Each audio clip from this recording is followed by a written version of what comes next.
बिस्मिल्लाहिर्रहमानिर्रहीम। अस्सलाम वालेकुम डियर स्टूडेंट्स, आज के लेसन में हम बात करेंगे सिमेट्री के बारे में। सिमेट्री क्या होती है, इसको हमने प्रीवियस लेसन में भी डिफाइन किया था।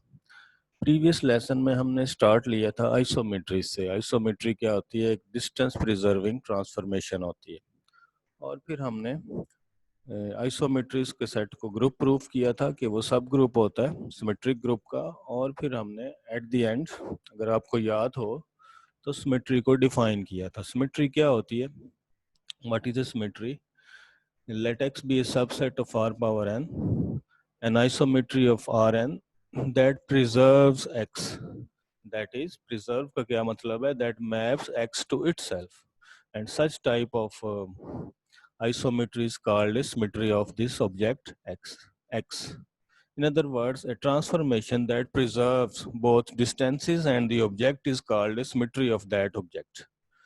ठीक हो गया? इन सिमेट्री में दो बातें होती हैं। एक तो ये आइसोमेट्री होती है आर पावर एन की, और फिर आर पावर एन का कोई भी सबसेट लें तो वो उस सबसेट को अगर प्रिजर्व करे तो हम कहते हैं ये उस सबसेट की या उस ऑब्जेक्ट की एक सिमेट्री है। इन अदर वर्ड्स, अगर हम प्लेन सिमेट्री की बात करें, अगर हम आर एन की जगह आर स्क्वायर ले लें, तो फिर इसके जो सबसेट्स होंगे वो प्लेन के सबसेट हो जाएंगे, और इनकी सिमेट्रीज को हम प्लेन सिमेट्री, इनको हम प्लेन सिमेट्री का नाम देंगे। Symmetry of a set of points x in the plane R square is the planar isometry that preserves x। यानी अगर प्लेन का कोई सबसेट लें और अगर प्लेन की कोई आइसोमेट्री इस सबसेट x को प्रिजर्व करें, तो फिर हम कहते हैं वो आइसोमेट्री एक सिमेट्री है इस ऑब्जेक्ट की। ठीक है, सिमेट्री जो होती है वो आइसोमेट्री से ज्यादा स्ट्रॉन्ग है। The symmetry of any object is an isometry but not conversely. तो सिमेट्री क्या होती है? ये आइसोमेट्री होती है। अगर हम प्लेन सिमेट्री की बात करें तो प्लेन सिमेट्री क्या होती है? ये एक आइसोमेट्री है प्लेन की, जो इस ऑब्जेक्ट एक्स को प्रिजर्व करती है। अगर वो एक्स को प्रिजर्व नहीं करती तो फिर वो एक्स की सिमेट्री नहीं होगी। सिमेट्री का मतलब है कि वो एक्स को अपने आप पे मैप करे।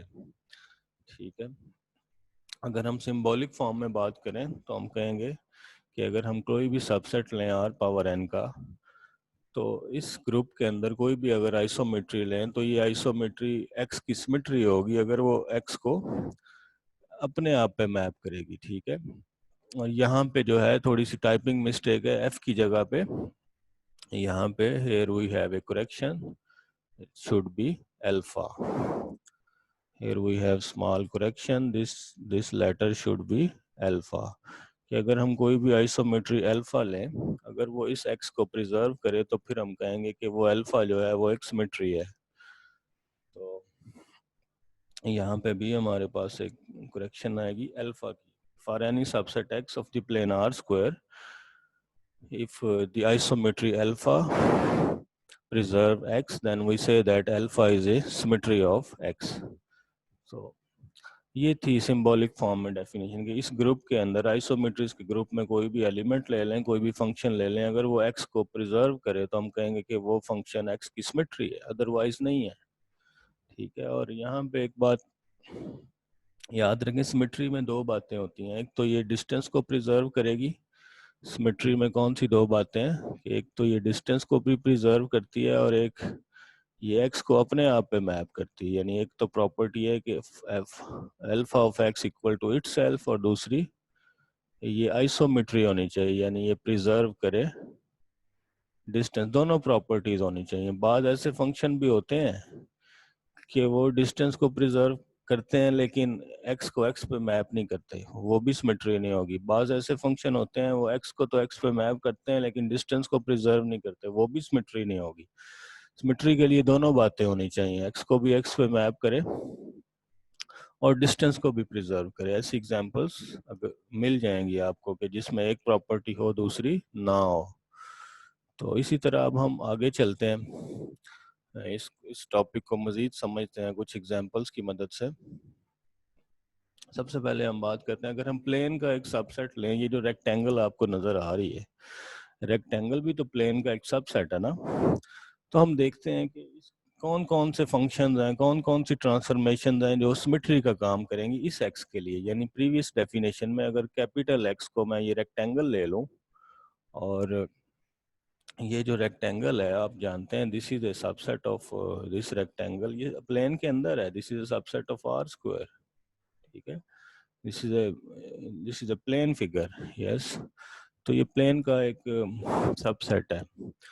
तो इसके हम देखते हैं, एक तो आइडेंटिटी फंक्शन अगर लें, आइडेंटिटी फंक्शन ट्रांसफॉर्मेशन क्या होती है, या आइडेंटिटी फंक्शन क्या होता है कि आपने कुछ भी नहीं करना, नो मूवमेंट। नो मूवमेंट जो होता है इसको आइडेंटिटी फंक्शन या आइडेंटिटी ट्रांसफॉर्मेशन कहते हैं। तो एक तो ये ट्रिवियल हमारे पास फंक्शन आ गया। इसी तरह अगर हम इसको रोटेट करें, अगर इसको मैं फर्ज करें, इसको लेबल कर लेता हूँ अपनी आसानी के लिए, अगर हम कॉर्नर्स को लेबल कर लें आसानी के लिए, तो हमें थोड़ी सी सहूलत रहती है सिमेट्रीज को डिस्कस करने के लिए, पता चल जाता है कि आया वो फिगर वापस अपने आप पे मैप हुई कि नहीं। अगर मैं इसको रोटेट करूँ ना 90 डिग्री पे, तो क्या होगा, मेरे पास इस तरह की सूरत हाल होगी।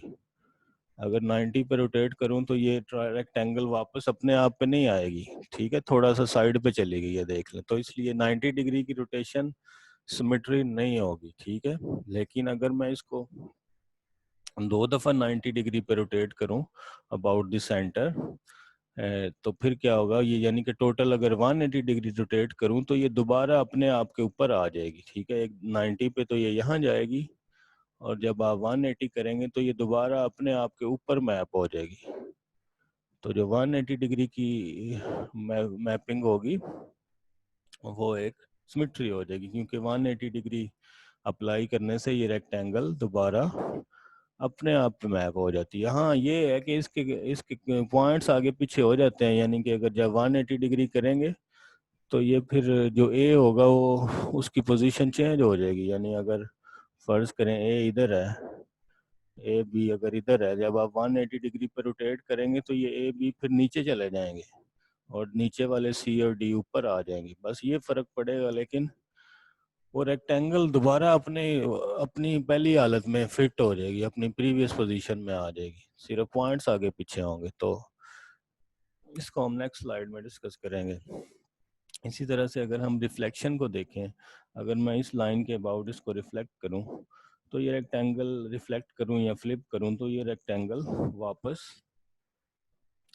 जो है अपने ऊपर मैप हो जाएगी, ठीक है।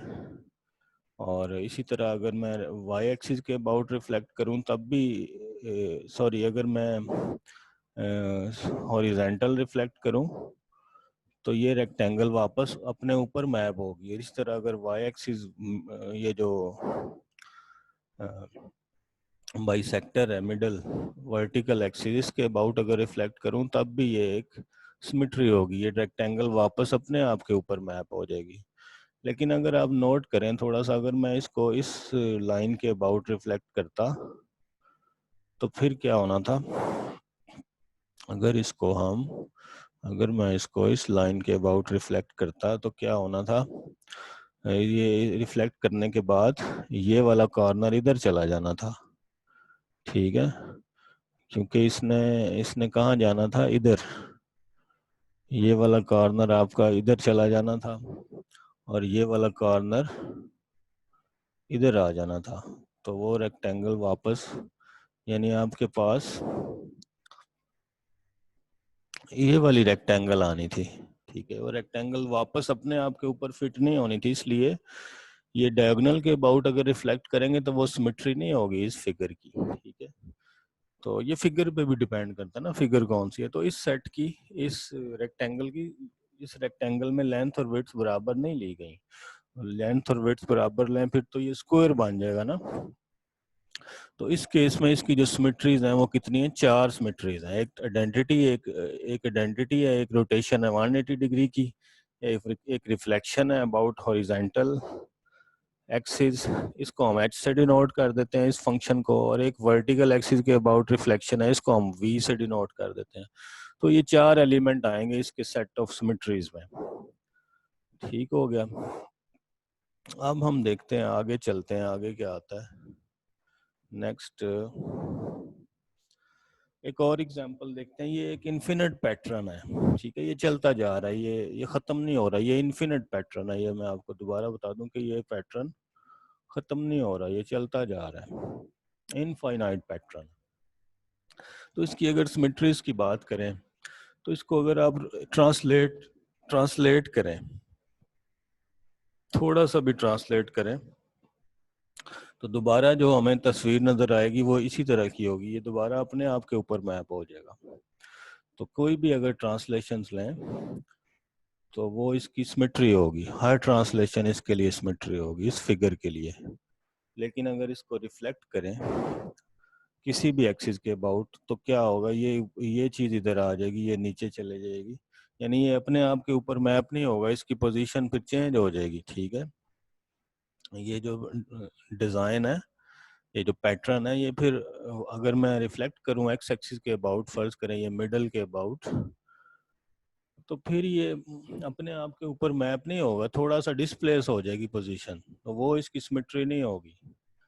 और इसी तरह रोटेट करें तब भी नहीं होगी, क्योंकि उनकी वो डायरेक्शन ही चेंज हो जाती है। तो इसकी जो सिमेट्रीज हैं, तो इसकी जो सिमेट्रीज हैं वो सिर्फ ट्रांसलेशंस हैं, और इसके अलावा ग्लाइड्स भी हैं, यानी ग्लाइड रिफ्लेक्शन भी। आप ग्लाइड रिफ्लेक्शन भी अगर लें, पहले आप ट्रांसलेट कर लें थोड़ा सा, फिर रिफ्लेक्ट कर लें। तो इसकी दो तरह की जो है सिमेट्रीज हैं, ट्रांसलेशन हैं या ग्लाइड रिफ्लेक्शन हैं। ठीक है, और कोई नहीं है। अगर आप प्रीवियस डायग्राम को देखते तो इसको अगर कंपेयर करना चाहें तो उसमें देखें ट्रांसलेशन जो थी, इसमें ट्रांसलेशन सिमेट्री नहीं थी, क्योंकि इसको ट्रांसलेट करें तो ये डिस्प्लेस हो जाएगी ना, फिर तो अपने आप के ऊपर दोबारा मैप होने का सवाल ही पैदा नहीं होता, चांसेस ही नहीं है। तो इस तरह की जो बाउंडेड फिगर्स होती है ना, जो बाउंडेड यानी फाइनाइट भी कह सकते हैं, उनके अंदर ट्रांसलेशन सिमेट्री का काम नहीं करेगी। लेकिन ये जो इन्फिनिट स्ट्रिप्स, इन्फिनिट डायग्राम्स होंगी, इनमें ट्रांसलेशन सिमेट्री का काम कर सकती है। नेक्स्ट एग्जांपल देखें, ये एक और एग्जांपल है, ये भी एक इन्फिनिट स्ट्रिप है। ठीक है, जो आपके सामने है, इस स्ट्रिप के ऊपर जो है एच का वर्ड लिखा हुआ है और इक्वली डिस्प्लेस्ड है, यानी इक्वल लेंथ, इक्वल डिस्प्लेसमेंट के साथ इनके दरमियान फासला बराबर है। तो ये चलता जा रहा है, ये खत्म नहीं हो रहा। तो इसकी देखते हैं कौन कौन सी मोशंस जो हैं, कौन कौन सी ट्रांसफॉर्मेशन इसके लिए सिमेट्री का काम करती है। फर्स्ट ऑफ ऑल अगर हम इसको ट्रांसलेट करें, चाहे 1 यूनिट, 2 यूनिट, 3 यूनिट, जितने मर्जी यूनिट इसको ट्रांसलेट करें, 100 यूनिट, ये दोबारा अपने आप के ऊपर ही रहेगी। तो हर translation of any number of units जो होगी वो क्या होगी, एक सिमेट्री होगी इस फिगर के लिए। इसी तरह अगर इसको रिफ्लेक्ट कर लें हम, रिफ्लेक्ट किसके अबाउट करें, अगर इसको मैं फर्ज करें इस लाइन के अबाउट रिफ्लेक्ट करूं, ठीक है, अगर इसको इस वर्टिकल लाइन के अबाउट रिफ्लेक्ट करूं, ये थोड़ा सा मिडल में आना चाहिए, यानी ये लाइन जो है दो एच के मिडल में से गुजरनी चाहिए। ये अपना ये लाइन यहाँ से गुजरनी चाहिए, तो दोबारा जो है ये फिगर अपने आप के ऊपर मैप होगी। या आप ये लाइन इस तरह की कहीं भी आप लगा सकते हैं, आप यहाँ लगा लें, यहाँ लगा लें, ये इन्फिनिट स्ट्रिप है। तो कोई भी लाइन अगर आप जो है वो दो एच के दरमियान में से गुजर रही है, तो उसके अबाउट आप इसकी रिफ्लेक्शन लें, वो सिमेट्री होगी। इसी तरह आप अगर कोई लाइन किसी एच के सेंटर में से पास कर दें तब भी ऐसा ही होगा, जब इसको रिफ्लेक्ट करेंगे, फ्लिप करेंगे, तो ये साइड इधर आ जाएगी, ये इधर आ जाएगी, और ये इन्फिनिट स्ट्रिप है तो ये रिफ्लेक्शन ही होगी। इसमें इन्फिनिट का बड़ा रोल है, अगर इन्फिनिट ना होती तो ऐसा ना होता। इसी तरह से अगर आप एक एक लाइन लगाते हैं, इसमें से एच के जो मिडिल लाइन है यहाँ से गुजरे हॉरिजेंटल लाइन, तो तब भी ये सिमेट्री, इसके अबाउट भी अगर रिफ्लेक्ट या फ्लिप करें तब भी ये सिमेट्री होगी। इसी तरह अगर इसको आप रोटेट करें 180 degree about mid point of H, H के मिड पॉइंट से आप 180 डिग्री रोटेट करें, तो दोबारा आपको इसी के ऊपर ये स्ट्रिप अपने आप के ऊपर दोबारा मैप हो जाएगी। इसी तरह अगर आप इस पॉइंट के अबाउट, यानी पॉइंट आप बेशक एच के मिडल में ले लें या दो एच लेके उनके दरमियान में कहीं ले लें, तो उसके अबाउट जो भी आप रोटेशन लेंगे 180 डिग्री, तो वो रोटेशन एक सिमेट्री होगी। और इसकी अगर तमाम सिमेट्रीज को इकट्ठा करें तो वो सेट इनफाइनाइट होगा, क्योंकि हर ट्रांसलेशन, किसी भी लेंथ की ट्रांसलेशन जो है वो सिमेट्री है, तो इस वजह से ये इन्फिनिट सेट होगा। हालांकि पिछली जो एग्जांपल थी रेक्टेंगल वाली, उसमें सिमेट्रीज का सेट फाइनाइट था, लेकिन इसमें इन्फिनिट हो गया। और जो इन्फिनिट, जो अनबाउंडेड फिगर्स होती है ना, उनकी सिमेट्रीज के चांसेस होते हैं कि वो इन्फिनिट हो जाए। ठीक है, इसी तरह आगे देखते हैं। तो ये एक क्वेश्चन है कि प्लेन के अंदर जो बाउंडेड फिगर्स होती हैं, जो फाइनाइट सेट्स होते हैं, उनकी सिमेट्रीज कौन कौन सी होंगी। आइसोमेट्रीज तो आपने पढ़ा था ना, कि आइसोमेट्रीज तो ट्रांसलेशन होती है, rotation, reflection and so on. तो अब ये क्वेश्चन है, ये भी आंसर्ड क्वेश्चन है कि अगर प्लेन इन्फिनिट की बात नहीं होगी, फाइनाइट की बात हो रही है, अगर कोई फाइनाइट यानी बाउंडेड फिगर ले लें प्लेन के अंदर, तो उसकी जो सिमेट्रीज हैं वो कौन कौन सी किस टाइप की होंगी। ट्रांसलेशन नहीं होगी, अब ट्रांसलेशन फिर निकल जाएगी, बाउंडेड के केस में ट्रांसलेशन सिमेट्री नहीं होगी, फिर रोटेशन रह जाएगी, रिफ्लेक्शन रह जाएगी, आइडेंटिटी रह जाएगी, या इनकी इन दोनों के मिलने से इनकी कंपोजिशन रह जाएगी। ठीक है, तो इस तरह की जो मूव में मोशंस होंगी वही सिमेट्री होंगी बाउंडेड की, इसके अलावा कोई नहीं होगी। तो इस क्वेश्चन में किस चीज का आंसर दिया गया कि अगर कोई बाउंडेड फिगर हो तो किस तरह के फंक्शन या किस तरह की ट्रांसफॉर्मेशन उसके लिए सिमेट्री का काम करेंगी। तो उसका आंसर है या रोटेशन होंगी, या रिफ्लेक्शन होंगी, या आइडेंटिटी मैप होगी, या उनका कोई कॉम्बिनेशन होगा इन चारों में, तीनों में से किसी का। ट्रांसलेशन इस लिस्ट में से निकल जाएगी, हालांकि ट्रांसलेशन आइसोमेट्रीज की लिस्ट में आती है, ठीक है, इन्फिनिट फिगर्स की सिमेट्री में भी की लिस्ट में भी आती है, लेकिन फाइनाइट फिगर्स की सिमेट्री की लिस्ट में से ट्रांसलेशन निकल जाती है। जैसे रेक्टेंगल की सिमेट्रीज में ट्रांसलेशन नहीं आएगी। ठीक हो गया। इसी तरह अब आगे देखते हैं व्हाट इज नेक्स्ट। तो सिमेट्री क्या होती है, अभी थोड़ी सी हमने डेफिनेशन और एग्जांपल्स के बाद थोड़ा सा और करने के बाद अब और ज्यादा क्लियर हुई होंगी बातें। एक दफा फिर देखते हैं। Symmetry of a shape is something you can do to the shape. तो किसी शेप की सिमेट्री क्या होती है कि आप शेप के साथ के ऊपर कोई फंक्शन अप्लाई करते हैं, कोई ऑपरेशन लगाते हैं, after which the shape looks the same, दोबारा जो वो शेप है वो उस तरह की नजर आती है। ठीक है, as human we are attracted to symmetry and we encounter it every day in nature, art and architecture. ठीक है, आर्किटेक्चर में भी इसकी हमें काफ़ी देखने को मिलती हैं, और इसकी डेली लाइफ में बहुत सी एग्जांपल्स हमें नज़र आती हैं। मिसाल के तौर पे अगर ये जो बिल्डिंग है, ताजमहल की बिल्डिंग है, इसको अगर देखा जाए तो इसमें आपको बहुत सी सिमेट्रीज नज़र आ रही हैं। इसमें आप वर्टिकल लाइन अगर लगाएं तो देखें ये सिमेट्रिकल है। There are many symmetries, many type of symmetries you can see. Yes, तो इस तरह से आपको किसी लाइन के अबाउट अगर आप रिफ्लेक्ट करें, जैसे ये अगर लाइन लें तो ये देखें, this is this this is symmetrical. इस लाइन के अबाउट ये सिमेट्री है इसके अंदर। ठीक है, इसी तरह अगर आप तो सिमेट्री जो है वो चीज़ों को खूबसूरत बनाती है। इसके अलावा अगर आप बात करें नेक्स्ट, इसी तरह अगर आप बटरफ्लाई को देखें तो इसके अंदर भी, इसमें भी आप देखेंगे इस लाइन के अबाउट ये सिमेट्रिकल है। इसको अगर आप रिफ्लेक्ट करें इस एक्सिस के अबाउट, तो ये जो रिफ्लेक्शन है about this vertical axis, this is the symmetry of this butterfly. Yes, so there are many such examples. बताने का मकसद ये था कि इस तरह की बहुत सी एग्जांपल्स आपको रियल लाइफ में भी देखने को मिलेंगी। इसके अलावा अच्छा, एक बात पे आपने गौर किया होगा, वो कौन सी बात है कि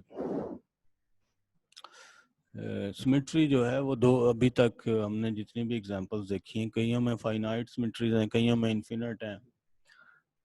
अगर बाउंडेड फिगर हो तो फिर ट्रांसलेशन निकल जाती है, अनबाउंडेड हो तो ट्रांसलेशन भी आ जाती है, और रियल लाइफ में भी होती हैं। तो सम टाइम रोटेशन करने से भी हमें सिमेट्री मिलती है, सम टाइम नहीं मिलती। ठीक है, सम टाइम रिफ्लेक्शन से मिलती है। तो सिमेट्री की भी टाइप्स होती हैं। लेकिन अब हम इसको सिमेट्री पे गौर करने के बाद अब ये इस लेसन का थ्योरम आ गया, और इस लेसन में एक ही ये थ्योरम का प्रूफ है, बाकी तो सारी डेफिनेशन और एग्जांपल्स हैं।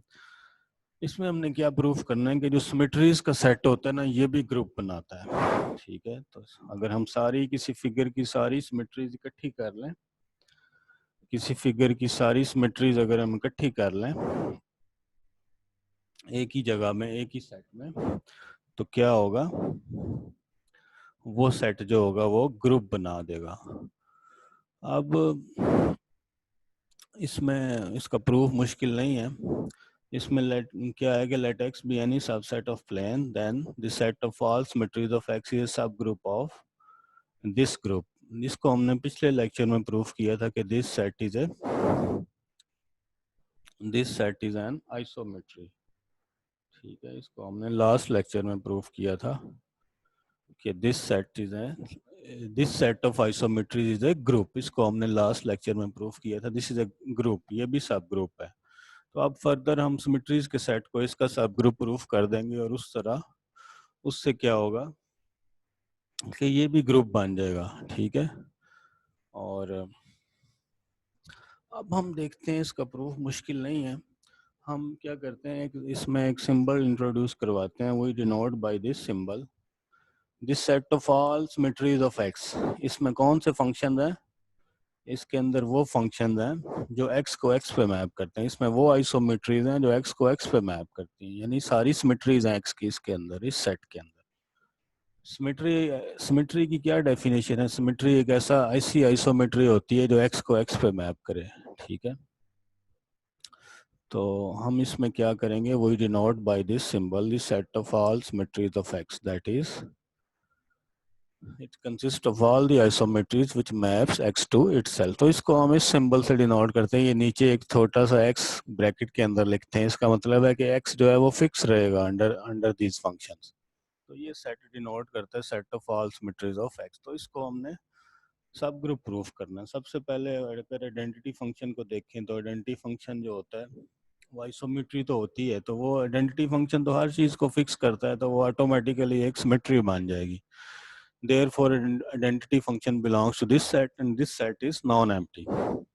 इसके बाद हम क्या करते हैं, let alpha and beta belongs to this set, जिसको हमने सब ग्रुप प्रूफ करना है। इसका मतलब है अल्फा और बीटा दोनों x को फिक्स करेंगे। अब अल्फा कंपोजिशन बीटा अगर अप्लाई करें तो स्टेप वाइज अगर अप्लाई करके देखें तो ये भी x को फिक्स कर देगा, लिहाजा अल्फा कंपोजिशन बीटा भी इसके अंदर चला जाएगा और इससे ये प्रूफ हो जाएगा कि ये क्लोजर प्रॉपर्टी होल्ड कर रही है। इसमें हम 2 स्टेप सब ग्रुप टेस्ट लगाना चाह रहे हैं। इसके बाद एक एलिमेंट लेंगे और प्रूफ करेंगे इसका इन्वर्स भी इसके अंदर है।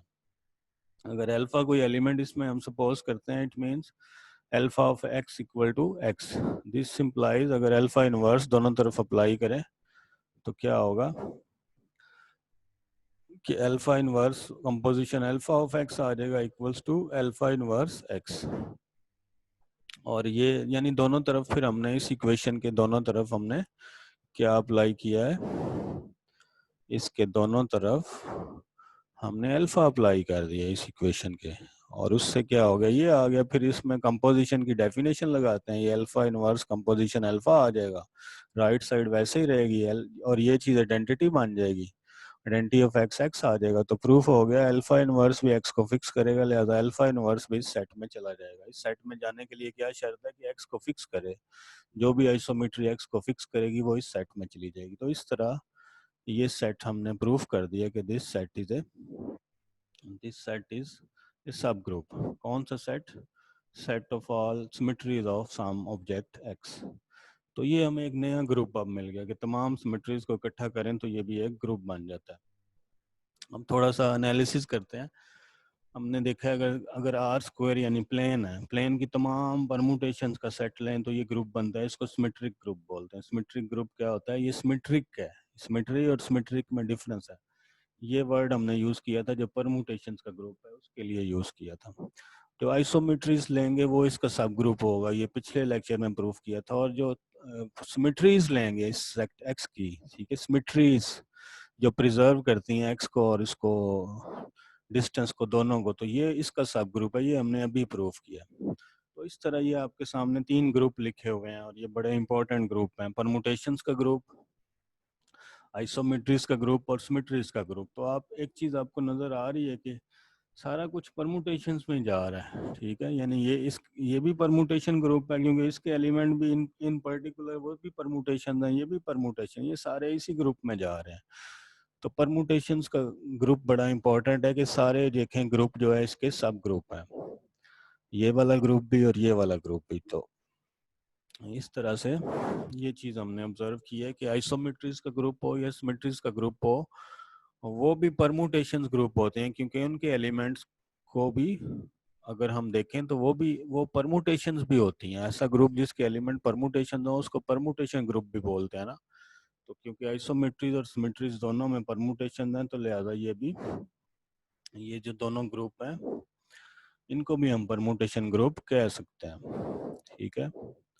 इसके बाद अगर हम आप सिमेट्रीज का ग्रुप तो बन गया है, और अगर हम ग्रुप की डेफिनेशन को देखें, ग्रुप की डेफिनेशन के जो 3-4 एक्सियम्स हैं उनको अगर कंपेयर करें सिमेट्रीज के ग्रुप के साथ, और जो लोग सिमेट्रीज को स्टडी करते हैं वो इस ग्रुप, उनके लिए ग्रुप इसलिए अहम है कि ग्रुप में ये 4 प्रॉपर्टीज होती हैं। ठीक है। अगर हम ग्रुप को सिमेट्री की लैंग्वेज में ट्रांसलेट करें तो इसका क्या मतलब होगा कि कोई भी 2 सिमेट्रीज लें, उनको कंपोज करें, तो जो आंसर आएगा वो भी सिमेट्री होगा। सिमेट्रीज की कंपोजिशन भी सिमेट्रीज होती हैं। ठीक है।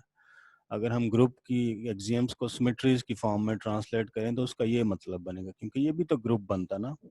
इसी तरह अगर हम कंपोजिशन जो होती है वो एसोसिएटिव होती है, यानी कि अगर आप कोई भी सिमेट्रीज लेते हैं अल्फा, बीटा और गामा, आप उनको चाहे अल्फा इस ऑर्डर में किसी भी ऑर्डर में अप्लाई कर लें तो इनकी जो कंपोजिशन होगी वो एसोसिएटिव होती है, उसका इफेक्ट सेम होता है, आप जिस तरह मर्जी अप्लाई करें। ठीक है। इसी तरह अगर आप कुछ भी ना करें, नो मूवमेंट करें, तो इसको वो भी एक सिमेट्री है, इसको आइडेंटिटी मोशन कहेंगे।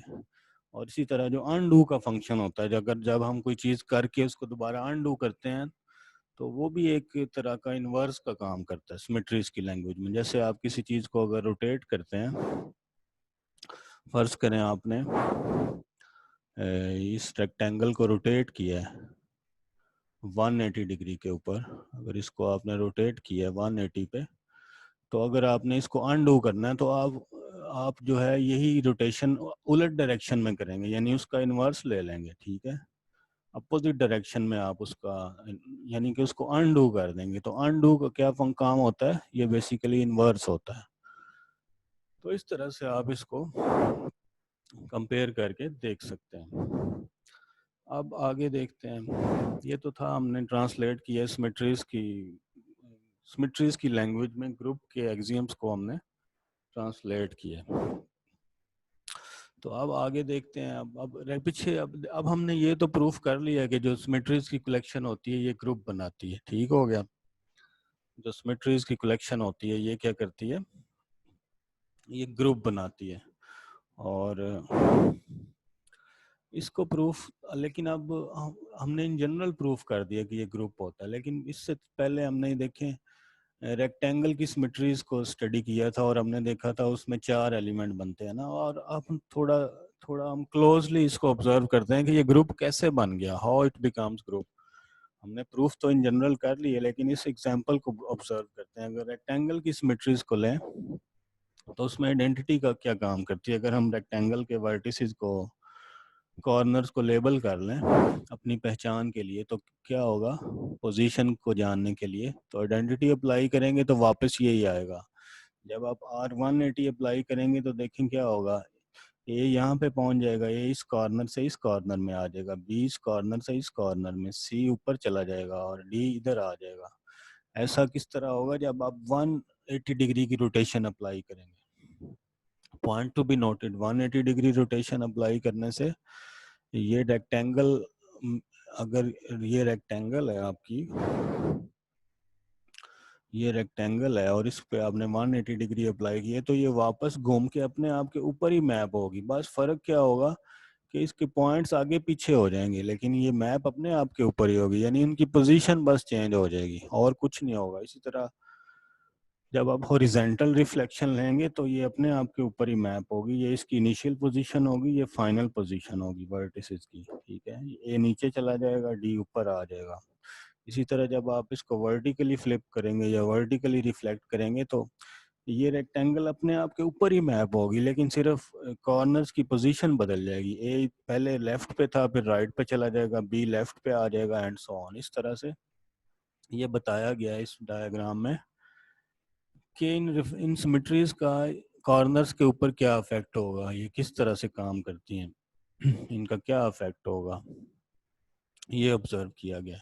और अब हम देखते हैं कि इनको इनको ये हैं तो फंक्शन ही ना, इनको कंपोज कैसे करेंगे। अगर ये चार एलिमेंट्स हैं और ये चारों एलिमेंट्स का सेट ग्रुप बनाएगा, क्योंकि हमने इन जनरल प्रूफ कर लिया ये ग्रुप होता है, तो फिर ये इनको कंपोज भी करना आना चाहिए, उनको कंपोज करके भी फंक्शन इसी में आना चाहिए। तो कंपोज करने का तरीका देख लें, हम कंपोज कैसे करेंगे।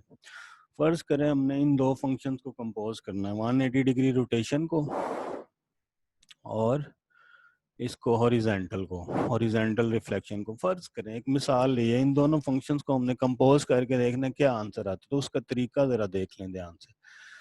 अब देखें आर 180 डिग्री क्या करता है, ये कॉर्नर्स का हमें यहाँ पे फायदा होगा। कॉर्नर लगाने का फायदा हमें कंपोजिशन में होता है, कॉर्नर को लेबल करने का फायदा। आर 180 का क्या इफेक्ट होगा इस पे, ए इधर चला जाएगा, बी इधर आ जाएगा, सी ऊपर और डी इधर, ठीक है। और फिर हॉरिजेंटल इसके ऊपर अप्लाई करें तो क्या होगा, इसको हॉरिजेंटली अगर आप करते हैं रिफ्लेक्ट तो क्या होगा, ए ऊपर चला गया, सी नीचे आ गया एंड सो ऑन। तो ये इसका अल्टीमेट इफेक्ट क्या हुआ, देखें ए जो है वो बी पे चला गया, बी ए पे।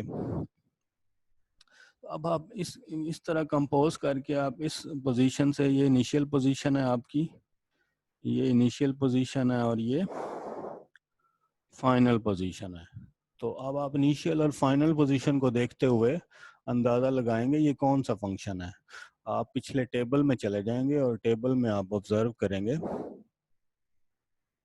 ये कौन सा फंक्शन है जो इस तरह का काम करता है कि जिसमें ए बी पे चला जाए, बी ए पे आ जाए, सी ऊपर चला जाए, सी डी पे चला जाए और डी सी पे चला जाए। तो अगर आप गौर करें तो वो ये वाला फंक्शन है, ठीक है। इसमें क्या होता है, इसमें देखें ए और बी आपस में स्विच होते हैं और सी और डी आपस में स्विच होते हैं।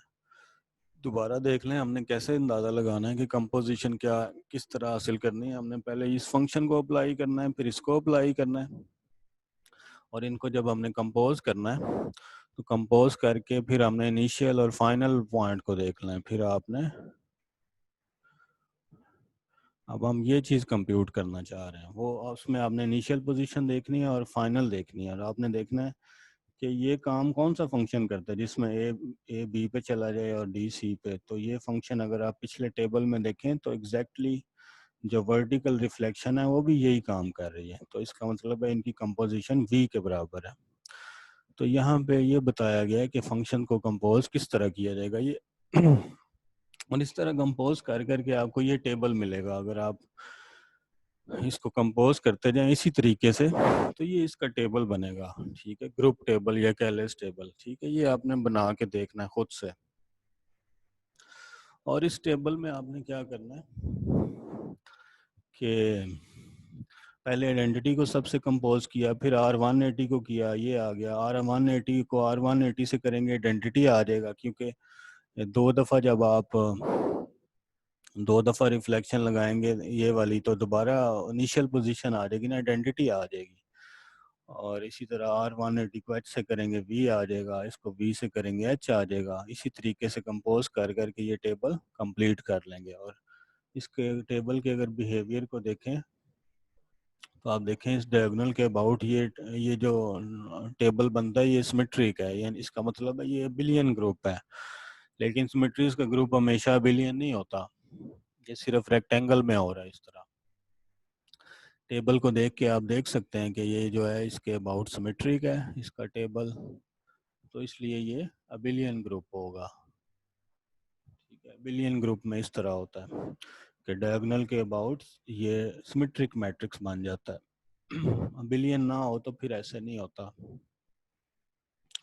ठीक है। इस तरह से आपने टेबल बना लिया अब, और ये थोड़ा सा हमने डीपली ऑब्जर्व किया। इसके बाद कुछ रिमार्क्स हैं कि टू डायमेंशनल के अंदर या प्लेन के अंदर जो सिमेट्रीज होती हैं वो दो तरह की होती हैं जो आपने ऑब्जर्व की हैं। एक तो जो बाउंडेड फिगर्स की मैं बात कर रहा हूँ, अनबाउंडेड की नहीं कर रहा। एक तो रिफ्लेक्शंस होती हैं और एक रोटेशंस होती हैं। इसको रिफ्लेक्शंस को हम क्या कहते हैं, इसको लाइन सिमेट्री भी बोलते हैं। जो रिफ्लेक्शन होती है इसको लाइन सिमेट्री भी बोलते हैं, किसी लाइन के अबाउट रिफ्लेक्शन। और दूसरी रोटेशन होती है, सेकंड टाइप जो होती है उसको रोटेशनल सिमेट्री कहेंगे। दो तरह की सिमेट्री है, एक रोटेशनल सिमेट्री है और एक रिफ्लेक्शन है यानी लाइन सिमेट्री। ठीक है, तो दो तरह की रोटेशन सिमेट्रीज होती हैं फाइनाइट ऑब्जेक्ट्स के लिए, बाउंडेड ऑब्जेक्ट्स के लिए, प्लेन के अंदर। ये सिर्फ प्लेन की बात हो रही है, प्लेन से बाहर नहीं जाना।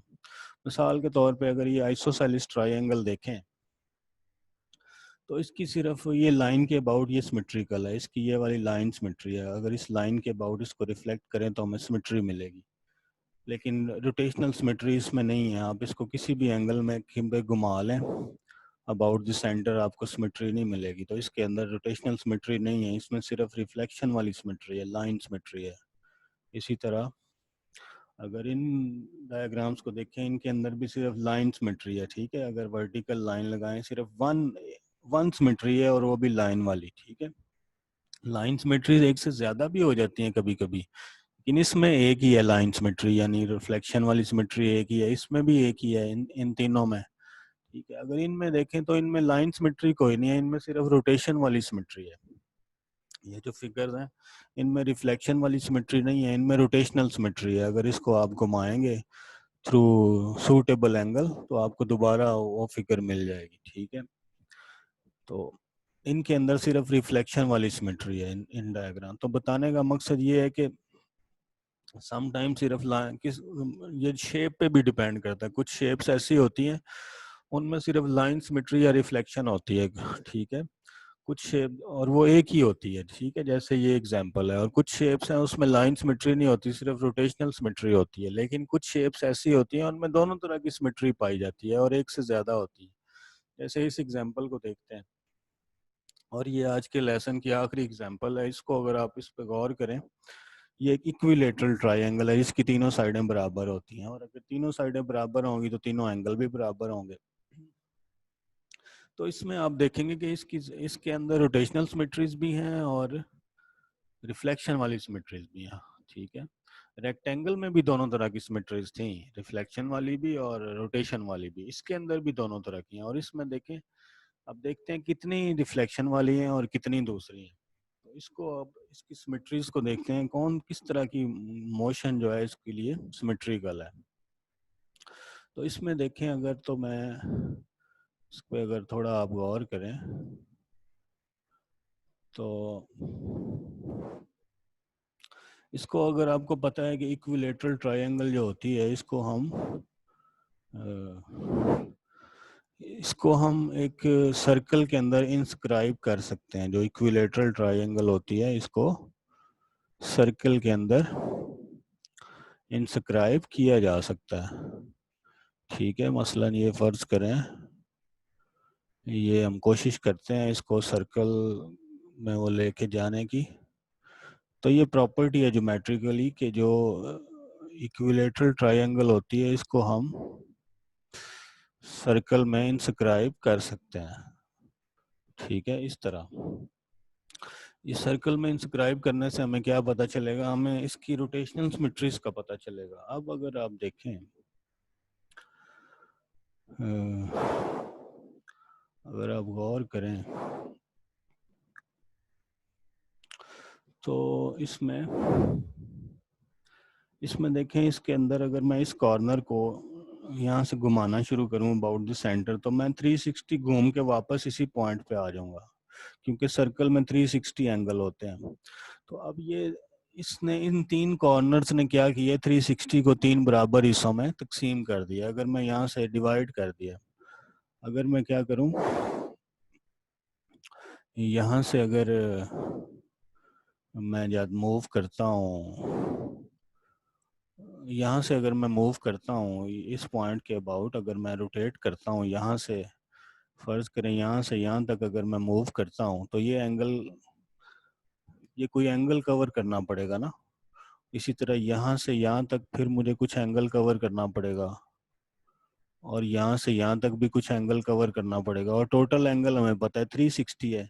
तो ये फिर एंगल कितना होगा, 120 ये रह जाएगा, 120 ये रह जाएगा, और 120 हमें 120 को 3 पे डिवाइड कर देंगे तो 120 घुमाएंगे तो ये सी ए पे पहुंच जाएगा, ए बी पे और बी सी पे। यानी इस तरह 120 डिग्री की रोटेशन जो होगी वो हमें एक सिमेट्री देगी। उससे क्या होगा कि ये सी ए पे पहुंच जाएगा, ए बी पे पहुंच जाएगा, बी सी पे। लेकिन अगर आप 120 से लेस देते हैं तो फिर सी ए पे नहीं पहुंच सकेगा, फिर कहीं दरमियान में इधर ही रह जाएगा। तो ये ट्रायंगल वापस अपने आप पे फिर मैप नहीं होगी। ठीक है, अगर आप 120 डिग्री नहीं करते तो ये फिर आप ए से थोड़ा सा, फिर आपकी ट्रायंगल जो रिजल्टिंग ट्रायंगल है वो इस तरह की आएगी। ठीक है, आप वापस उस पर नहीं पहुंच सकते।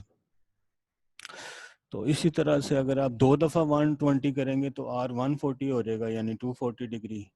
और हम ज्योमेट्रिकली जो है एक डायरेक्शन फिक्स कर लेते हैं। हम एंटी क्लॉकवाइज डायरेक्शन को पॉजिटिव डायरेक्शन लेते हैं। अगर इसका अपोजिट जाएंगे तो वो इसका इन्वर्स होगा। आर 120 का जो इन्वर्स होगा वो क्या होगा, वो आपका R240 होगा, अपोजिट डायरेक्शन में अगर आप जाएंगे तो। और तीसरी दफ़ा अगर आप इसको घुमाते हैं तो आर्ट ऑफ 360 आ जाएगा और वो दोबारा आइडेंटिटी आ जाएगा। इसका मतलब है ये जो रोटेशन है इसका ऑर्डर 3 है, अगर 3 दफ़ा घुमाएं तो आइडेंटिटी आ जाएगा। तो बहरहाल इसके अंदर इस फिगर में हमने देखी रोटेशनल सिमेट्रीज कौन कौन सी हैं। अगर इसको सेंटर के अबाउट हम 120 डिग्री पे घुमाएं या 240 पे या 360 पे, 360 और 0 का एक ही काम है। ठीक है, 360 घुमा लें या कुछ भी ना करें, सेम चीज़ है, तो ये आइडेंटिटी आ जाएगा। तो 3 इसके अंदर रोटेशनल सिमेट्रीज हैं। इसी तरह रिफ्लेक्शन वाली सिमेट्रीज भी हैं। अगर आप इस एक्सिस के अबाउट इसको रिफ्लेक्ट करें तब भी सिमेट्री मिलेगी, अगर इस एक्सिस के अबाउट रिफ्लेक्ट करें तब भी सिमेट्री मिलेगी, इस एक्सिस के अबाउट रिफ्लेक्ट करें तो इसकी टोटल 6 सिमेट्रीज होंगी, 3 रोटेशन वाली, 3 रिफ्लेक्शन वाली। ठीक है, अब हम जाते हैं आगे, आगे देखते हैं। तो उसी तरह से इसकी ये सारी मोशंस को लिखा गया, उसका इफेक्ट क्या होगा उसको टेबल में बताया गया है कि जब हम कुछ भी नहीं करेंगे तो उसका इफेक्ट फर्स्ट पोजीशन और फाइनल पोजीशन बताई गई है वर्टिसेस की। ठीक है, इसी तरह इसमें सिर्फ फर्स्ट और फाइनल पोजीशन बताई गई है वर्टिसेस की। ठीक है, और 120 करेंगे तो क्या होगा कि ये जो ए था वो पहले इधर है तो वो अगली पोजीशन पे आ जाएगा, ए इधर पहुंच जाएगा, फिर यानी ए सी पे पहुंच जाएगा। अगर 120 डिग्री अप्लाई करते हैं तो क्या होगा कि सी, ये वाला पॉइंट पहले इधर था अब इधर आ गया। ठीक है, ये ए वाला पॉइंट पहले ऊपर था फिर इधर चला गया, और बी इधर था पहले अब इधर आ गया। ठीक है, इसी तरह जब आप R240 डिग्री के लिए अप्लाई करते हैं तो आप उसका इफेक्ट देख लें, आपने 2 दफ़ा घूमना है। तो सी जो था पहले इधर है फिर इधर आ जाएगा। ठीक है, ए इधर था फिर इधर आ जाएगा, एंड सो इस तरह रिफ्लेक्शन का इफेक्ट बताया गया, इसके अबाउट रिफ्लेक्ट करेंगे क्या होगा, इसके अबाउट रिफ्लेक्ट करेंगे क्या होगा। तो ये सारे कॉर्नर्स के ऊपर इफेक्ट बताया गया इन मोशंस का कि इनिशियल पोजीशन क्या होगी और अप्लाई करने के बाद फाइनल पोजीशन क्या होगी। नो डाउट कि इसकी ये इसकी सिमेट्रीज हैं, ये अप्लाई करने के बाद जो फिगर है, जो ट्रायंगल है, वो अपने आप के ऊपर ही मैप होती है, लेकिन कॉर्नर्स की पोजीशन बस बदलती है और कुछ नहीं बदलता। तो इसका जो कंपोज करके इसका इस तरह से हमें मल्टीप्लिकेशन टेबल भी मिल जाएगा। इसको आपने, ये टेबल आपने खुद से कंप्लीट करना है। ठीक है और इसमें हमने ये सिंबल इन्होंने यूज़ किए हुए हैं, आप इसकी जगह अपनी सिंबल भी यूज़ कर सकते हैं, वो कोई इशू नहीं है। मसलन इन्होंने एफ वी वर्टिकली को रिफ्लेक्शन को शो किया, एफ डब्ल्यू ई इन्होंने शो किया इस लाइन के अबाउट जो रिफ्लेक्शन है, जो इसको इन्होंने नॉर्थ ईस्ट डायरेक्शन से की मुनासबत से इसको एफ एन ई से डिनोट किया, और इसको नॉर्थ वेस्ट के मुनासबत से एफ एन डब्ल्यू से रिप्रेजेंट किया है। तो इन्होंने ये फंक्शंस के नाम है और कुछ भी नहीं है, आप इसकी जगह अपने नाम भी दे सकते हैं। तो इस तरह इनको आपने उसी मेथड से कंपोज करके फिर आपने टेबल मुकम्मल करना है इसका। ये टेबल आपने मुकम्मल करना है, ये 6 एलिमेंट इधर आएंगे, 6 इधर आएंगे, इसको मुकम्मल करेंगे आप टेबल को, तब आपको सीखने का मौका मिलेगा। अगर नहीं करेंगे तो फिर शायद कोई चीज़ कमी रह जाए। ये रेफरेंसेस हैं, ये बुक्स हैं, ये अपना ये कुछ रिसोर्सेज हैं जहाँ से मैंने मटेरियल उठाया है। तो यहाँ पे हम अपना लेसन जो है वो क्लोज करते हैं। थैंक यू वेरी मच, अल्लाह हाफिज़।